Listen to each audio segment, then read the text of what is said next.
제가자가 지키는 개의 무게가 별로 안 높아요. 안 무거워요. 개를 어겼지 않습니까? 그럼 마음속으로 부처님을 생각하고, 어긴 게 있죠? 어긴 게 말고, 우리 8가지 이야기하는데, 이제 일반 제가자가 지켜야 될 계율은 5가지예요. 우리가 이거 수행센터니까 특별하게 3가지를 더 지키는 거예요. 그러니까 보통 개는 5가지예요. 5가지 계율을 지키면 돼요. 5개예요, 이게. 기본 불자라면 지켜야 될 어떤 5가지 계율이죠. 1번에서 5번인데, 살도 음망주예요. 그 계율을 어기면은 그냥 눈을 감고 부처님을 생각하고 다시 한번 그 계율을 한번 쭉 읊으면 돼요. 살아있는 생명을 죽이지 않겠습니다. 주지 않은 물건을 갖지 않겠습니다. 그 5가지 계율을 한번 읊으면은 개가 다시 청정해져요. 그러니까 그 안 좋은 건 당연히 그 어떤 사리를 갖고 있기 때문에요. 사리가 있었죠. 죽이려는 의도가 있었어요. 이제 죽이는 계율을 어기는 게 어떤 구성 요건을 가지냐면은 우선 대상이 살아있는 것일 때, 그리고 내가 죽이려는 의도가 있을 때, 그리고 죽이려는 구체적 행동을 했을 때, 그 결과로서 죽었을 때, 여기 이제 이런 구성 요소가 있을 때 어떤 살아있는 것을 죽였다라는 어떤 계율을 어겼다는 그런 요소가 성립이 돼요. 당연히 우리가 그때 죽이려는 마음을 냈을 때는 그거는 안 좋은 마음이에요. 안 좋은 마음을 낼 때도 안 좋고 그 마음을 내고 난 때도 또 안 좋아요. 근데 이제 이게 우리가 예를 들어서 안중근 의사가 또 히로부미를 죽였어요. 그것도 마찬가지거든요. 사실 그 이전에 어떤 숭고한 이념이 있든지 어떻든지 총을 들고 방아쇠를 당길 때는 죽이려는 의도예요. 그때는 악업을 짓는 거예요. 다 그렇게 우리가 그런 죽이는 구성은 악업을 지었어요. 그리고 악업을 짓고 나는데 또 안 좋은 마음이 생겨났어요. 근데 지금 보살님께서 아셔야 될 것은 뭐냐? 그건 그때 마음이란 거예요. 보살님이 한 게 아니고요. 내가 했으면 지금 마음이 아프고 후회를 해야 되겠지만, 내가 한 게 아니에요. 그때 마음이 한 거예요. 그때 마음이 했고, 그때 어떤 안 좋은 마음이 그걸 행했고, 또 그것을 함으로써 그때 마음의 고통을 그때 받았어요. 우리가 뭘 가지고 죄값을 치르겠어요? 마음이 아픈 걸로 죄값을 치르는 거예요. 그때 죄값을 치렀죠. 그때 그 당시에 벌써 그 일을 해하고 났는데 마음이 계속 안 좋았어요. 그렇으면 그걸로 끝난 거예요. 지금은 기억만 남아있어요. 지금은 그걸로 교훈을 삼고, 아, 그렇게 하니까 마음이 안 좋더라. 그렇게 하지 말아야겠다. 이런 교훈을 삼으면 충분해요. 내가 했다고 생각하니까 문제가 되는 거지. 아, 그때 마음이 그랬구나. 우리 살아오면서 안 좋은 일을 엄청 많이 해요. 제가 어릴 때 기억을 떠올리면요. 나 어릴 때 개구리를 사냥하고 다녔거든요. 고향이 시골이었죠. 주사위 같은 걸로 뭐 물려서 개구리 배에 물 넣어놓고 막 개구리 배가 이만해져서 물에 띄우면 발이 안다 얘가. 그런 거 많이 하고 놀았어요. 뭐 하루에 개구리 뭐 수십 마리씩 죽이고 이러는데요. 많이 죽였어요. 그때 그런 마음이 있기 때문에 마음이 그런 일을 했어요. 그때도 물론 그 안 좋은 마음이었고 나는 그때 몰랐지만 하고 난 뒤에 마음이 안 좋았을 거예요. 근데 이제 보살님께서 이 악업도 업의 무게가 달라요. 악업이라는 것은 마음의 강도에 따라서 업의 무게가 달라져요. 예를 들어서 내가 고양이를 죽인다. 고양이를 죽인다 할 때는 정말 강력한 마음을 내야 돼요. 강력한 살이. 손으로 고양이 죽여보세요. 한번 죽여지나 그래. 목을 막 조르려고 하고 막 이런 하면서 막 죽여보십시오. 얼마나 강한 마음이 있어야 이걸 죽일 수 있겠어요. 아주 강한 악업을 짓는 거예요, 사실은. 강한 마음이 곧 강한 사리가 강한 악업이에요. 강한 악업을 짓는 거예요. 근데 여기 모기가 물어서 이게 뭐지 하면서 탁 때렸어요. 보니까 벌겋게 돼 있어요. 보니까 빨갛게 돼 있어요. 모기 이거는 쉽게 죽여요. 아무튼 가볍게 일어나요. 이런 사리와 고양이를 죽일 때의 사리는 그 무게가 아주 많이 달라요. 그러니까 그 곱등이 죽인 그때의 마음은 그렇게 강력한 마음이 아니에요. 그냥 좀 가벼운 살이에요, 가벼운 살이. 우리가 살아가면서 그런 악업은 많이 져요. 꼭 그 일만이 아니라 살아가면서 마음속으로 일어나는 그 마음의 악의들은 아주 많아요. 그러니까 그때 일어난 걸 보살님이 했다고 생각하지 마시고요. 마음이 한 거예요. 마음이 시킨 것이거든요. 그리고 그때 마음이 받아야 될 고통은 이미 그때 충분히 받았어요. 지금 다시 받는 것은 어리석기 때문에요. 같이 살면 되죠. 걔가 뭐 독이 있어요. 해충이라면 또 모르겠어요. 해충이라면 예, 같이 살면 되죠. 같이 살면 안 될까요? 그럼 뭐 내보낼 방법을 생각해 보세요. 안 죽이고. 집게 같은 거 집어서 현관문 열고 나가서. 그것도 벌레는 벌레죠. 기본적으로 송충이 같은 것이고, 좀 길쭉하고 얇고 길고, 같이 사세요. 별로 해롭지 않을 거예요. 근데 죽이는 건 안 좋아요. 살인은, 보살님 같은 경우는 더 그래요. 보살님 보니까 예민해 보이는데, 알고 하는 죄가 더 커요.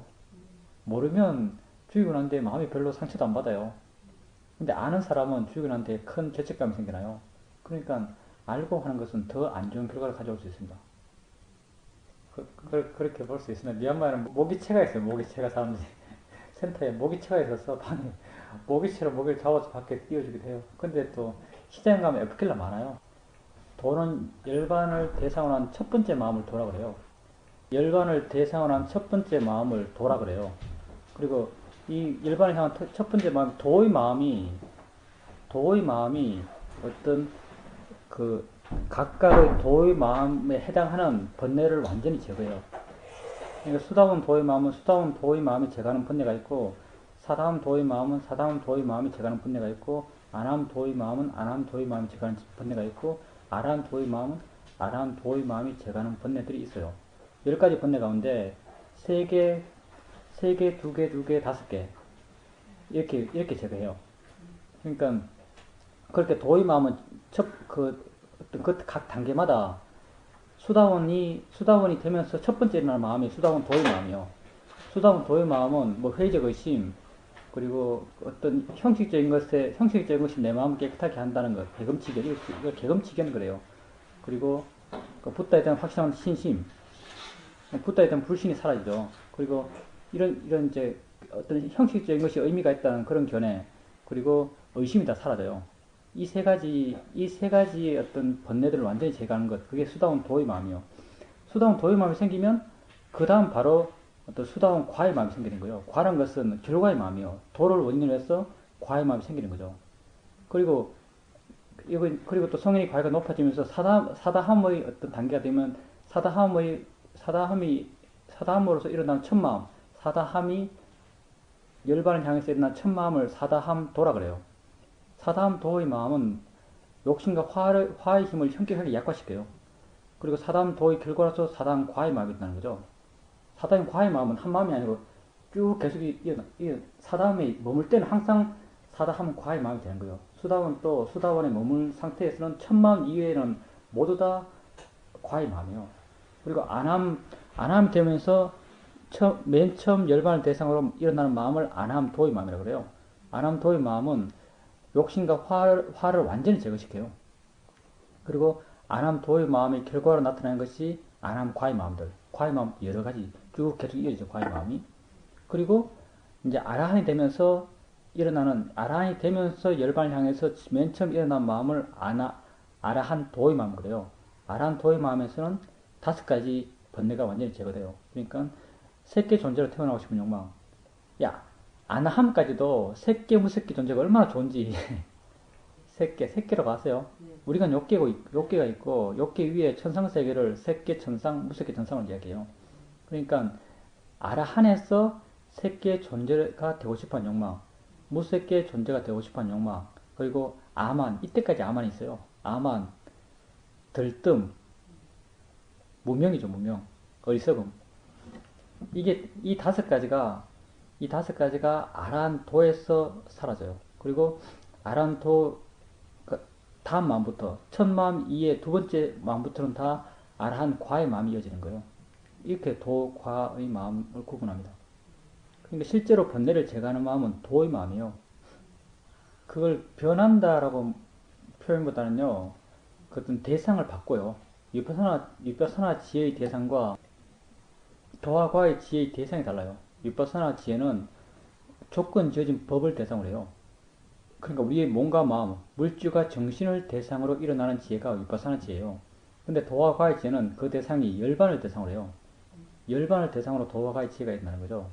그러니까 위파사나 지혜가 완전해지면 위파사나 지혜가 완전해진다는 것이 무상, 고, 무아에 대한 확실한 이해가 생겼을 때 고에 대한 확실한 이해가 생겼을 때 존재하는 어떤 것에 대해서 마음이 집착하잖아요. 마음이 절대적으로 평온한 상태예요. 이렇게 일어난 대상으로부터 마음이 절대적으로 평온했을 때 자연스럽게 마음은 열반을 향해 나아간다고 말해요. 그러니까 존재의 고에 대해서 완전한 이해가 생기면 자연스럽게 마음은 열반을 향해 간다 그래요. 그 열반을 향해 가는 마음, 열반을 대상으로 한 마음이 바로 도와 과의 마음이죠. 그러니까 위퍼사나 지혜 자체가 도과의 지혜로 바뀐다고 말하는 건 좀 무리가 있죠. 거기 다요. 수행 이야기 해보세요. 수행 이야기죠. 마음이 조금씩 밝아지고 네. 빨라지고 가벼워지고 그러세요? 근데 이제 들뜸이 설령이 있더라도 그것이 안 좋다라고 생각하지 마세요. 들뜸이 있으면 들뜸 또한 조건 속에서 일어난 것이에요. 들뜸이 있으면 들뜸이 있다라고 알아주면 돼요. 들뜸을 단지 들뜸으로 알아주면 그걸 대상으로 수행하는 것이에요. 그것도 우리 마음의 작용들이고 우리가 수행의 대상으로서 바르게 봐야 될 대상이에요. 마음이 환해지는 건 아주 좋아요. 마음이 그만큼 가벼워졌고 마음이 맑아졌기 때문에 환하게 느껴져요. 마음은 자기 조건이 변해가면 그걸 어떤 형상으로 보여주려고 그래요. 밝음도 그 하나예요. 밝아지는 것은 아주 좋은 현상입니다. 근데 밝음에 대해서 또 너무 좋다라고 이렇게 집착할 필요는 없어요. 그냥 마음의 조건이 좋아졌기 때문에 어떤 밝음의 현상으로 나타나는 거예요. 그럼 밝으면 밝다라고 이렇게 아시면 됩니다. 그러니까 마음은 가볍고 대상들이 가볍게 알아지시니까 알려고 하지 않아도 알아지세요. 그렇게 일어나는 대상이 아주 좀 많습니까? 그래도 자선 때 그 대상들을 알려고 하세요? 아니면 그냥 알아지는 걸 그냥 알려고 하지 않아요. 좋습니다. 그러면은 자연의 이치라는 말을 해주세요. 자주. 종종. 의식하지 않아도 필요하면 마음에서 그게 나와요. 그럴 때 그렇게 자연스럽게 대상들이 알아지고 있을 때 하나의 대상이 이렇게 알아지고 있을 때 뭐랄까 알고 있나 아는가라고 이렇게 물어보세요. 가끔. 그러니까 아는가라고 하니까 그냥 단순하게 아는가라고 물으세요. 아는가라고 물으니까 아는군이라고 이렇게 동의하는 느낌이 생깁니까? 그렇게 딱 떠올랐을 때 보살님이 스스로 확인하기를 그게 정말 원인이다. 그 원인이 확실하다. 이게 어떤 그런 확신들이 생기던가요? 그 떠올랐을 때. 저는 그 이유 관심이 없고요. 그 이유가 떠올랐을 때 보살님 마음의 느낌이 어떤지 관심이 있어요. 그 이유가 딱 떠올랐을 때 보살님 마음이 그래서 그랬구나라는 것은 사유적으로 그럴 수도 있고요. 그 이유가 불현듯 확 떠오르지 않습니까? 불현듯 확 떠올랐을 때 그게 정말 이유가 맞다라고 마음에서 어떤 확신 같은 게 생기던가요? 확실하다는 느낌이 생기던가요? 이유가 몇 개 떠올라도 상관없고요. 스스로 마음에서 확실하다, 이것이 이유다라는 어떤 확신들이 생기던가요? 그게 궁금해요. 왜 그렇게 이야기하냐면요. 왜 이런 질문을 하냐면은, 우리가 어떤 보살님 같은 경우는 그 문제에 대한 의문을 갖고 있어요. 마음에서. 왜 그랬지라고 하는 의문이 있어요. 설령 이렇게 계속적으로 사유하지 않고 그 문제를 계속 떠올리지 않지만 마음에서는 그 질문이 계속 잠재되어 있어요. 그럼 우리가 수행을 하게 되면 점점 마음이 깨끗해져 가요. 점점 마음이 깨끗해져 가고 마음의 균형이 점점 맞아져 가요. 지혜적 요소도 점점 개발돼 가요. 이렇게 마음의 조건을 보면은 자기 내면에 있던 의문에 대한 답이 아주 확실하게 나와요. 그리고 이렇게 확실하게 답이 나올 때 그 답에 대해서 내 스스로 이게 확실한 100%의 답이라는 확신이 생겨요. 그건 사후적인 생각의 전개고요. 그 답이 떠올랐던 당시에 네, 좋습니다. 그게 그런 패턴이 그것은 사실 관념적인 어떤 이야기 스토리에 대한 지혜지만 실제 통찰지도 그렇게 생겨요. 통찰지가 생기는 패턴이 꼭 그래요. 보살님께서는 그때 어떤 관념적인 어떤 문제에 대해서 의문을 갖고 수행을 해 나가다 보니까 그 문제에 대한 해답이 확 떠오른 거예요. 그것 또한 그런 해답이 떠올 수 있는 이유는 보살님 마음의 조건들이 좋아졌기 때문에 그렇게 떠올라요. 그건 물론 관념적인 것에 대한 이해지만 수행을 계속 해 나가다 보면 실제 하는 것에 대한 이해도 그런 식으로 떠올라요. 갑자기 확 알아져요. 그리고 이 아는가라고 물었을 때, 좀 전에 아는가라고 물었을 때 안다라고 이해가 됐다고 하셨는데 이제 뭐 마지막 인터뷰니까 한더 말한다면 안다는 게 사유적인 알미 아니고요. 보살님이 지금 이렇게 그 이유가 떠올랐을 때 아 맞다라고 이렇게 마음에서 수긍이 생겼듯이 아는가라고 물었을 때 아는군이라고 마음에서 수긍이 생기는 것. 그걸 가지고 우리는 아는 마음을 안다 그래요. 직관적으로 아는 거예요. 그리고 만약 그렇게 안다는 것이 알아지신다면 자주 물으세요. 자주 물으면서 확인하고 또 물으면서 확인하고 확인되면 계속 그것만 물어도 돼요. 우리 수행은 나중까지 계속 그거예요. 계속 그걸 물으세요. 그건 그렇게 물어서 알게 되는 것은 어디 형태 있는 것도 아니고 위치 있는 것도 아니에요. 그냥 마음에서 그냥 아는구나라고 수긍되는 거예요. 그것은 실제는 법을 아는 것이요. 빠르마트라고 하는 거죠. 실제는 법을 아는 것이요.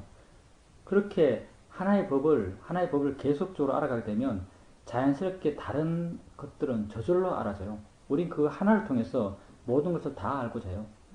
그러니까 그게 알아진다면 계속적으로 그 하나를 계속적으로 알아갔어요. 아는 마음의 작용이에요. 그거는 일상의 삶 속에서 이제 요번과 같이 그 문제에 대한 해답들 같은 건 사실 수행하고는 별 상관이 없는 게 사실은 그건 관념적인 것에 대한 이해죠. 관념적인 것에 대한 이해를 우리는 추구하지 않아요, 사실은.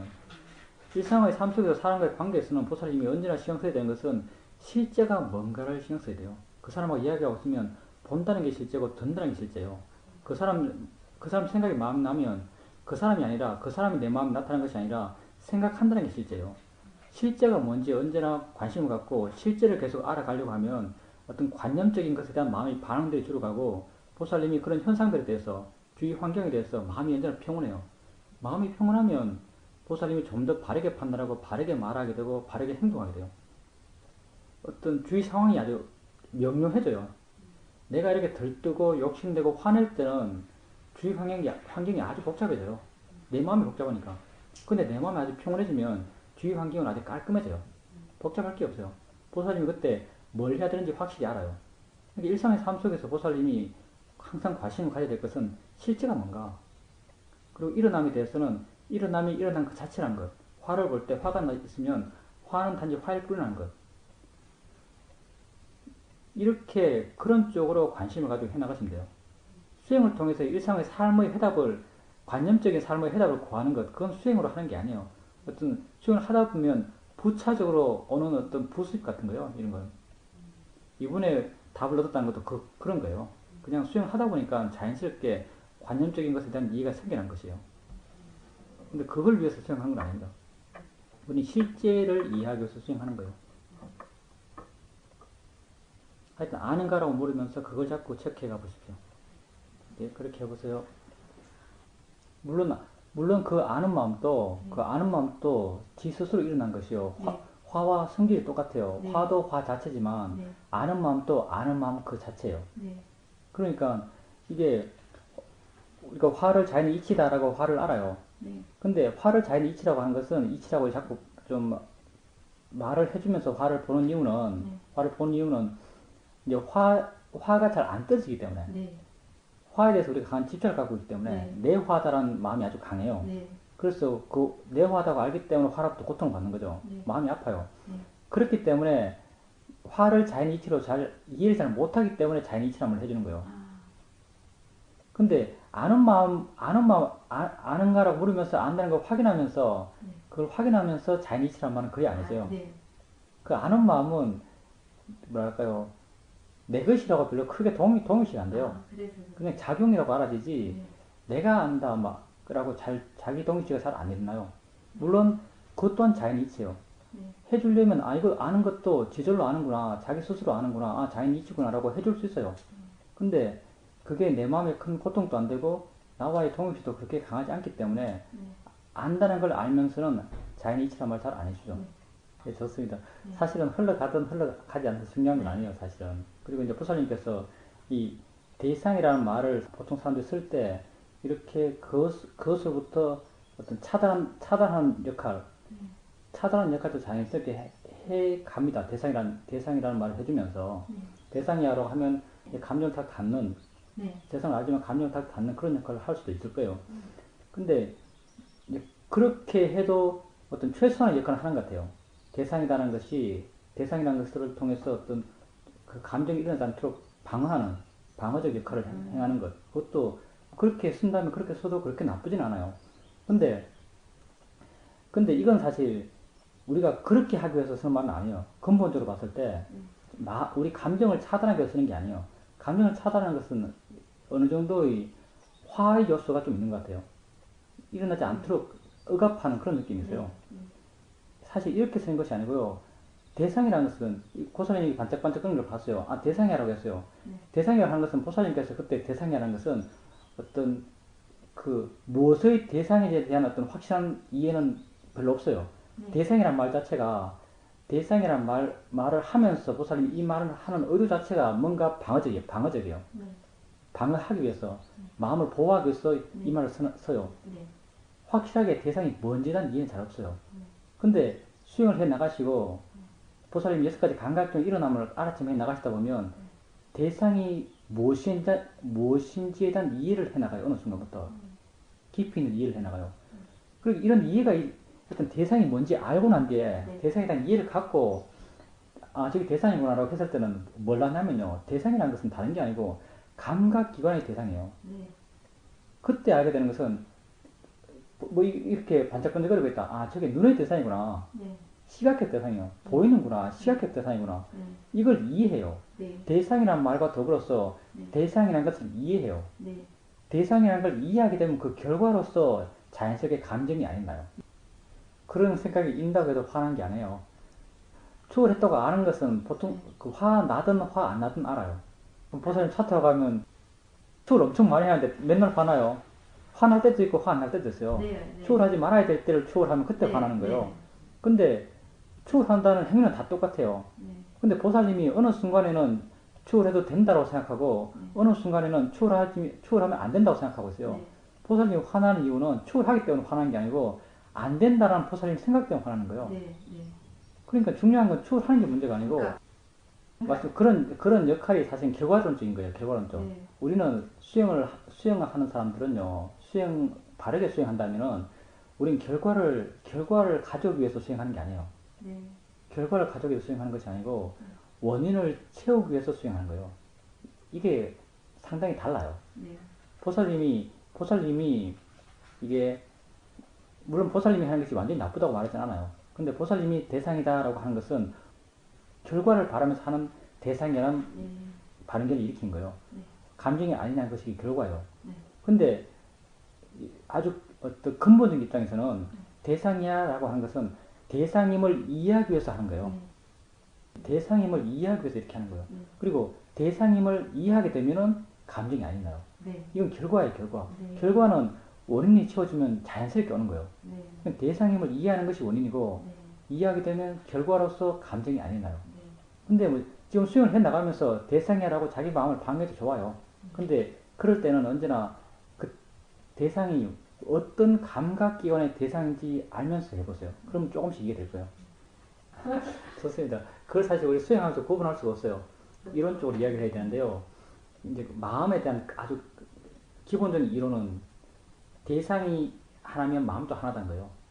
대상이 다르면 마음도 다르다는 것이에요. 그러니까 귀뚜라미 소리와 비행기 소리는 다른 마음이 알아요.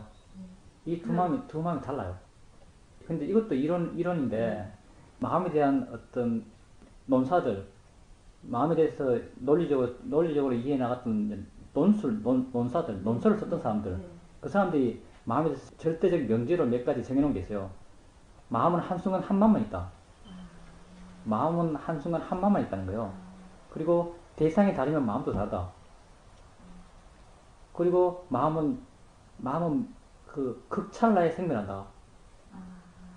그러니까 우리가 귀뚜라미 한 소리를 들을 때도 무수한 마음이 일어나면서 그 한 소리를 듣는 거예요.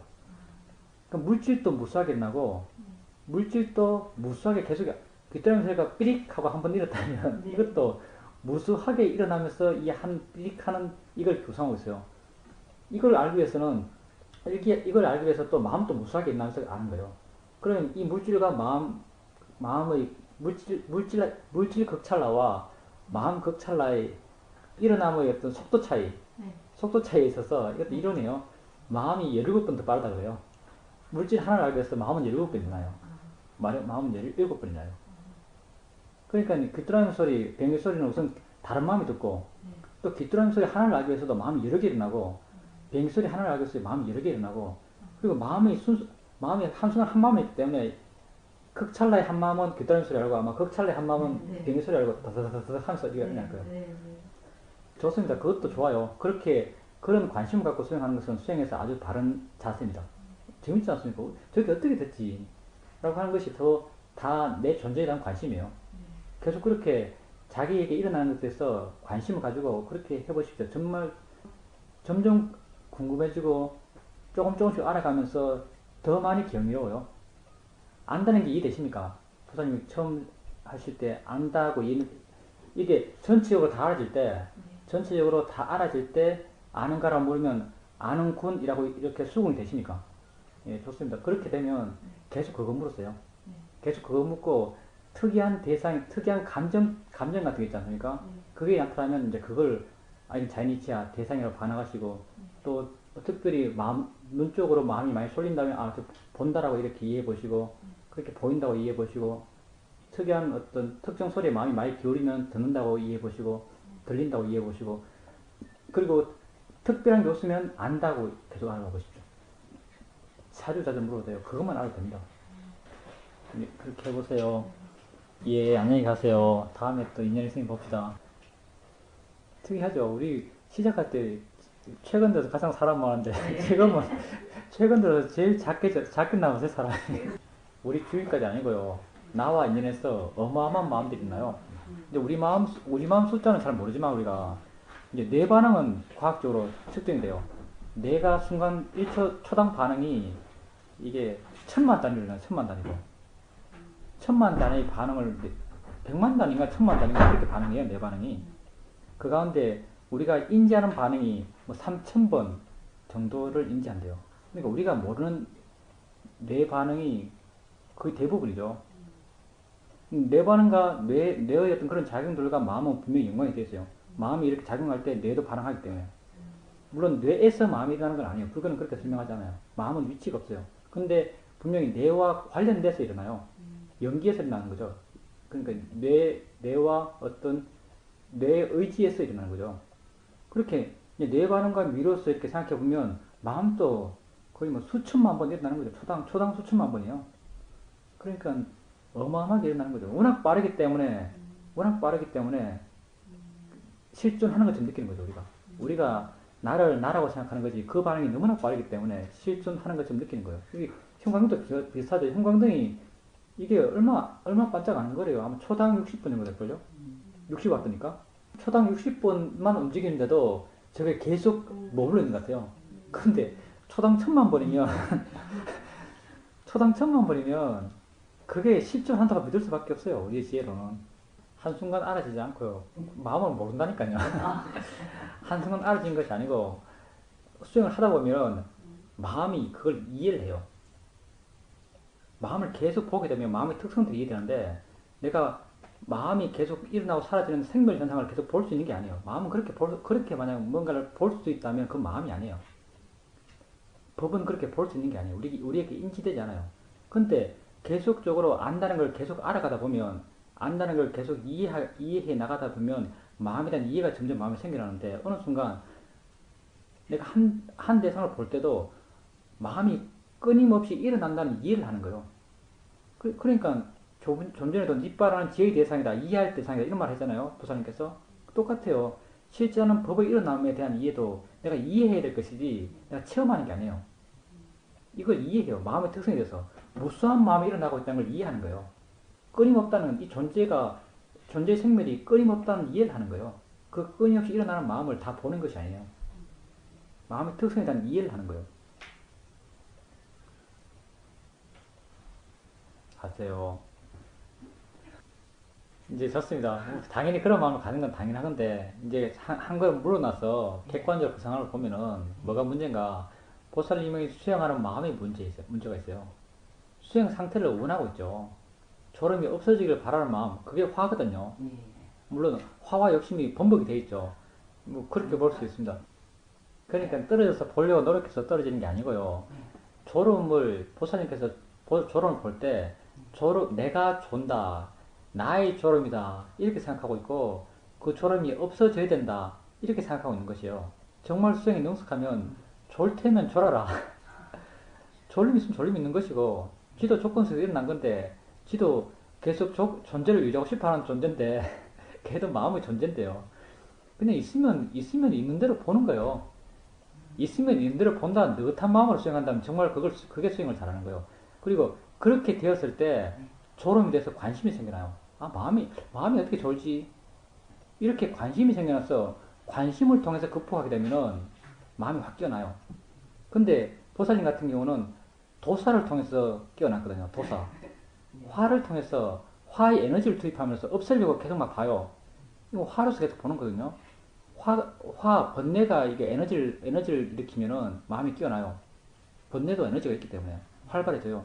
근데 쉽게 다시 졸지게 돼요. 아니요. 이제 그때는 물론 그렇게 질문하는 건 좋아요. 마음이 둔해진 상태에서는 그렇게 질문을 하면서 마음을 깨워줘야 돼요. 근데 아는 거란 질문 하지 말고요.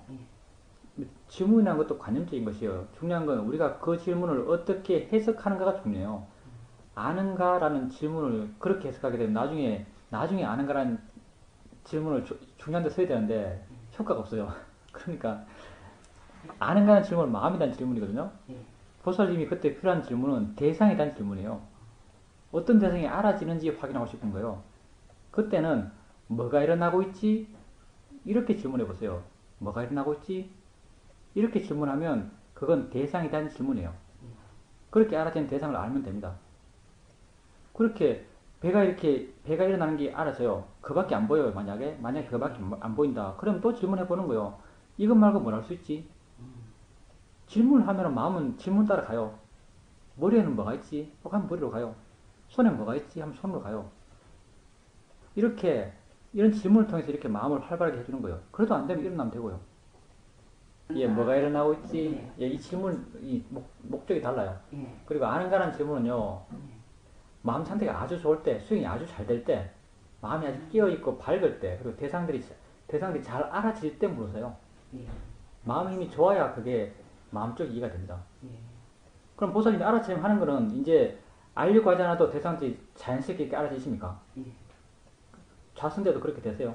그러니까 한 대상만 아니라 두 개 이상의 대상들이 알아지십니까?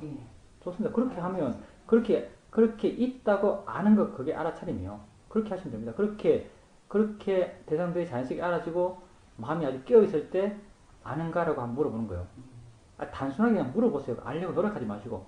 딱 물어봤을 때, 마음에서 안다라는 수긍의 느낌이 생기면 아는 것이고, 수긍의 느낌이 없으면 모르는 거예요. 없으면 또 이렇게 대상을 중심으로 수행을 해 나가면 됩니다. 경영할 때도 물론 똑같습니다. 경영할 때는 지금 좌선을 잘 하시니까 경영은 더 마음이 밝을 거예요. 그렇게 똑같은 패턴으로 수행해 가시면 됩니다. 그때 그 순간에 자신에 대해서 그렇게 느낌이 든 거예요? 아니면은 오늘 하루 종일 수행했는데 한 게 없구나 이런 생각이 든 거예요? 그러니까 뭘 했는지 신경 쓰지 마세요. 그 과거는 의미가 없어요. 과거의 시간은 지나갔고요. 과거 시간 지나갔고 보살님이 언제나 신경 써야 되는 것은, 그리고 수행의 대상을 해야 되는 것은 지금 이 순간이에요. 지금 이 순간만 충실하면 돼요. 그러면 똥 누우니까 멍해요. 그렇죠? 그러면 멍하다라고 알면 돼요. 그때 그 순간 멍하면 멍하다고 하면 돼요. 멍한 것이 대상이에요. 예, 멍한 것이 알아지면 멍한 게 대상이에요. 그러니까 백시 하다도 안 돼봐서 모르잖아요. 어떤지. 그러니까 아무것도 모르네 라고 이렇게 그걸 알면 돼요. 아니 우리 수행이 얼마나 단순해요. 진짜 쉬운 수행이에요. 아무것도 모르네. 그럼 원래 답답하죠. 답답하네 라고 하면 돼요. 그렇게 하고 있으면 그 순간 깨어있는 거죠. 깨어나는 게 문제가 아니고 그 순간 수행을 잘하고 있는 거예요. 그게 우리 수행이에요. 답답하네 라고 하면 돼요. 그 자책이 생기면 자책을 하네. 마음에 어떤 느낌이 생기면 있구나 라고 하면 돼요. 이거 자연의 이치지. 조건 따서 난 거지. 내 마음이 멍하면 멍하네. 이거 자연의 이치지. 내가 알아진 대상이지. 뭐가 있든지 내게 알아지면 그게 대상이에요. 그러니까 내가 오늘 하루 종일 수행을 잘했는지 옳게 했는지 그렇게 했는지 아무 상관없어요. 보살님이 유일하게 신경 쓰는 것은 이 순간만 신경 쓰면 돼요. 이 순간에 있는 걸 아는 거예요. 내 마음이 되었든 좋은 것이 되었든 안 좋은 것이 되었든 멍하든 화가 있든 후회가 있든 뭐든지 이 순간에 있는 그것을 바르게 알고 있으면 그게 수행하는 거예요. 글쎄요, 멍하다는 마음은 멍한 것은 모르는 마음이죠. 모르는 마음은 우리가 모르는 마음을 어리석음이라고 많이 말해요. 캐치 안 되면 안 하면 됩니다. 우리는 아주 단순해요. 맞습니다. 그건 어떤 두드러지지 않기 때문에 두드러지지 않기 때문에 잘 몰라요. 보통 느낌을 그렇게 말해요. 좋다 싫다 좋지도 싫다 않다 이렇게 말하는데 좋지도 싫지도 않은 느낌을 알기는 쉽지가 않아요. 그냥 그러면 뭐 신경 쓸 게 없습니다. 모르면 모르는 대로. 근데 멍한 건 알 수 있어요. 멍하다라고 할 때는 그 어떤 멍한 마음의 상태는 알기 쉽습니다. 멍할 때는 또 멍하다고 알면 돼요. 예, 흐릿하면 흐릿하다고 알면 돼요. 알아지는 대로 알 수 있는 만큼 알면 됩니다. 우리는 뭘 잘하려고 할 필요도 없어요. 그러니까요, 이름 지어서 알 필요가 하나도 없어요. 이름 지어서 아는 것은요, 우리 인터뷰할 때 필요해요. 그러니까 그걸 중립이라 할 필요도 없고요. 그게 뭐가 있다라고 알면 뭐가 있다라고 알면 돼요. 그런 작용, 일종의 멍한 작용이죠. 그렇게 작용하면 이렇게 작용하는구나라고 알면 돼요. 예, 그렇게 하면 돼요. 있다고 알면 돼요. 그거 이제 물론 표현을 위해서 그렇게 말했겠지만 그걸 이름 지어서 알 필요 없고요. 그냥 그게 있으면 그런 것이 있으면 그런 것이 있다라고 알면 돼요. 그러면 충분합니다. 수행은. 그렇게 활발할 때 여러 가지 것이 알아지고 마음이 활발할 때 아는가라고 물어보십니까 가끔? 예, 좋습니다. 그러면은 마시 수행할 때는 마음의 에너지로 가지고 마음을 끼우는 거예요. 에너지를 투입하면서 힘을 쓰면서 그렇게 마음을 끼우는 거고 그 수행도 하다가 가끔 안다는 게 알아질 수도 있어요. 근데 그건 힘이 약하면 또 안 알아져요. 마음이 힘이 좋을 때, 힘을 쓸 때 힘이 좋을 때만 생기는 거예요. 근데 우리 수행은 이해를 통해서 하기 때문에 뭐 힘이 좋든 힘이 안 좋든 나중에 이해를 하고 나면 언제든지 안다는 걸 이해해요. 보살님이 안다는 게 안 알아지면은 대상을 중심으로 해서 수행을 해 나갔어요. 대상들이 가볍게 알아지고 가만히 있어도 알아지고 이런 상태를 계속 수행해 나가시다가 수행 상태가 좋을 때 가끔 한 번씩 아는가라고 이렇게 물어보세요. 확인되는지 확인해 보시고 확인 안 되면 또 대상을 중심으로 해서 수행해 나가시고 그렇게만 하면 돼요.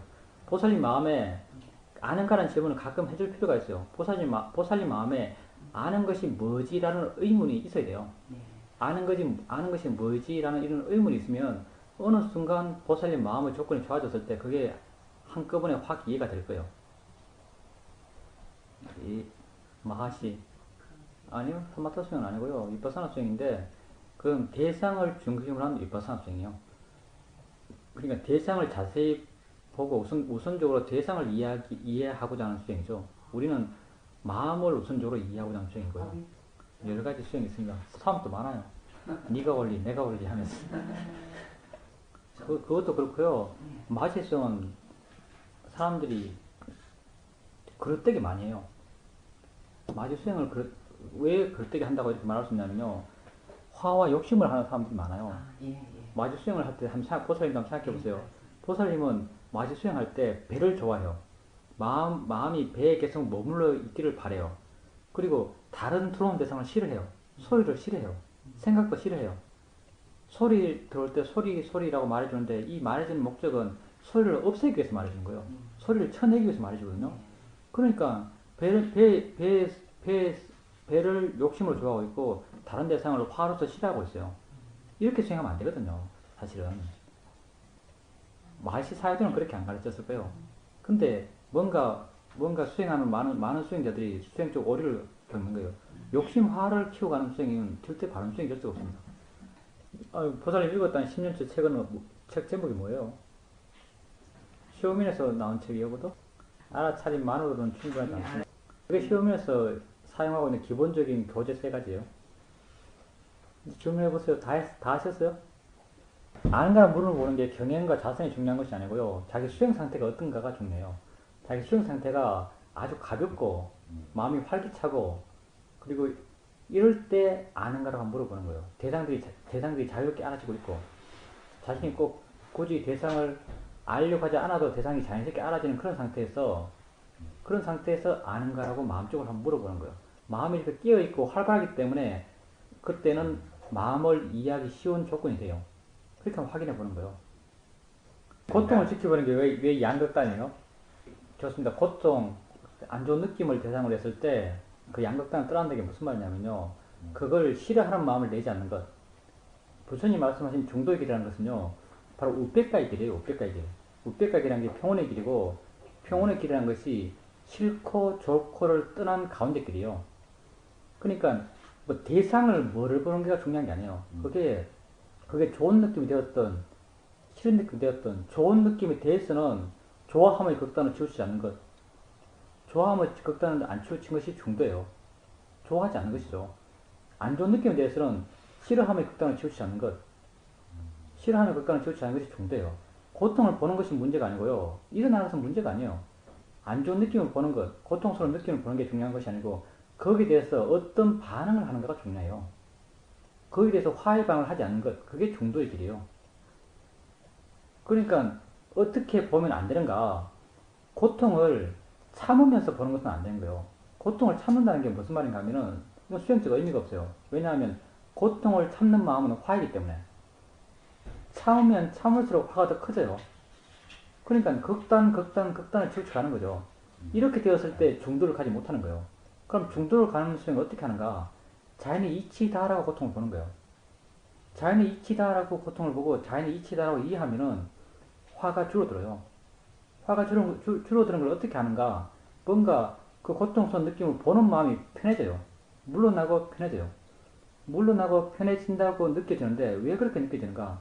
화가 줄어들기 때문에 그렇게 느껴지는 거예요. 이렇게 고통스러운 느낌을 대상으로 해서 화가 줄어드는 거예요. 이게 중도로 가는 거죠. 중도로 이렇게 치워졌던 마음이 중도 가까이 가는 거예요. 그러니까 우리가 이렇게 자연의 이치다라고 바른 길을 일으켜주면서 바라보는 길, 그게 중도의 길이에요. 좋은 느낌도 마찬가지죠. 좋은 느낌도 마음이 어느 순간 확 좋아요. 그러다 우리가 이건 자연의 이치지. 자연의 이치라는 말이 저절로 일어난 거란 말이에요. 대상이라고 내게 알아지는 걸로 알아요. 그러면 좋아하는 마음이 줄어들어요. 내 것이 아니다고 알기 때문에 자기 스스로 일어난 것이라고 알기 때문에 좋아하는 마음이 줄어들어요. 이렇게 좋아함의 극단을 치우쳤다가 자연의 이치란 말을 이렇게 줌으로써 이런 욕심의 마음 줄어들면서 중도 쪽으로 오는 거예요.